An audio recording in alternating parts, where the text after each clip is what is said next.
Bom dia a todos. É um prazer estar aqui novamente. Hoje vamos terminar a segunda parte, né, do assunto litosfera, assunto do sexto ano.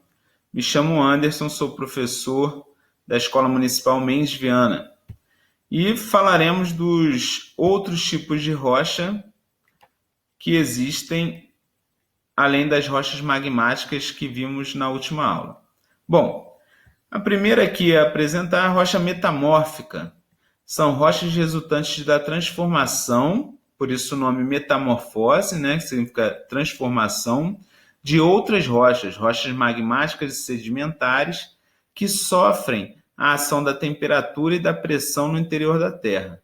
Ou seja, rochas magmáticas ou sedimentares, em algum momento do passado distante, né, milhões de anos atrás, essas rochas foram para as camadas internas da Terra, sofreram a ação da temperatura e da pressão no interior da Terra e se transformaram em outras rochas, que são as rochas conhecidas como metamórficas. Aqui a gente tem dois exemplos, né? O granito, uma rocha magmática, que quando sofre esse processo se transforma no gneiss, que é o tipo de rocha metamórfica, e o calcário, que quando sofre essa ação se transforma no mármore, muito conhecido da gente, né? Outro exemplo de rocha metamórfica. Bom, as rochas metamórficas são muito utilizadas na construção civil, portanto, têm uma importância muito grande para a economia, né? Aqui eu coloquei alguns exemplos dessas rochas. A ardósia, muito utilizada em pisos de residência, né? O mármore, muito utilizado para bancadas, e o gneiss, que é um tipo de rocha para nós cariocas, né? A gente aqui do Rio de Janeiro, são rochas que estão presentes nos nossos principais pontos turísticos, né? Tanto com o Corcovado quanto o Pão de Açúcar, o Morro do Pão de Açúcar, são feitos desse tipo de rocha denominado gneiss, que é um tipo de rocha metamórfica. Já as rochas sedimentares, né? Lembrando que são três tipos: rochas magmáticas, rochas metamórficas e rochas sedimentares. As sedimentares são rochas formadas por fragmentos de outras rochas, ou seja, pedacinhos de outras rochas que vão se fragmentando ao longo do tempo e que se depositaram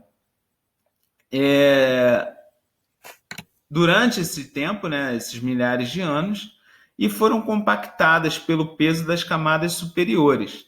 Dessa forma, os sedimentos ficaram acumulados em camadas, que na ciência a gente chama de estratos, característica desse tipo de rocha, certo? Então aqui a gente pode ver no detalhe de uma fotografia de rocha sedimentar, as camadas, né, os estratos, e aqui no detalhe esses estratos.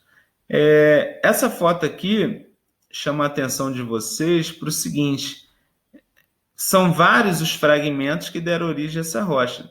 A gente pode perceber até pela coloração diferente. Então, a gente tem minérios formando fragmentos dessas outras rochas, né? Minérios diferentes formando essa rocha sedimentar. Aqui alguns exemplos de rochas sedimentares. Quando o acúmulo são de pedrinhas um pouco maiores, né, que na ciência a gente chama de seixos, e no popular a gente chama de cascalho, vão formar uma rocha chamada aglomerado ou conglomerado.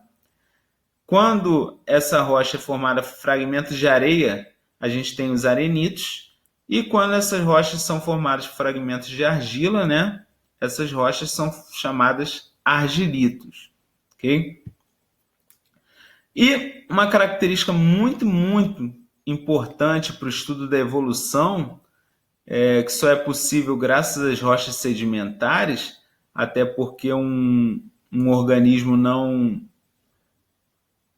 não conseguiria resistir, né, à pressão e à temperatura que as outras rochas são submetidas. A formação das rochas em camadas, em estratos, favorece a formação dos fósseis, algo que é muito importante para o estudo da evolução. Então, aqui tem a imagem de alguns fósseis, certo? Aqui no próprio ambiente natural, aqui já numa exposição. O que são fósseis, né? Para quem não lembra ou para quem não sabe. São marcas nas rochas. A gente chama de registros arqueológicos das atividades dos organismos ou o resto dos próprios organismos que se conservaram de maneira natural ao longo do tempo. Então, a sobreposição dos sedimentos dessas rochas nos animais que morreram ou que deixaram as suas marcas vão formando uma forma de impressão na rocha desses organismos que viveram há milhares de anos atrás. Isso é um achado de extrema importância para o estudo da evolução dos seres vivos no nosso ambiente. Ok? Terminamos o assunto litosfera. Aguardo vocês numa próxima aula com um novo assunto aí para o 6º ano. Espero que tenham gostado. Um grande abraço.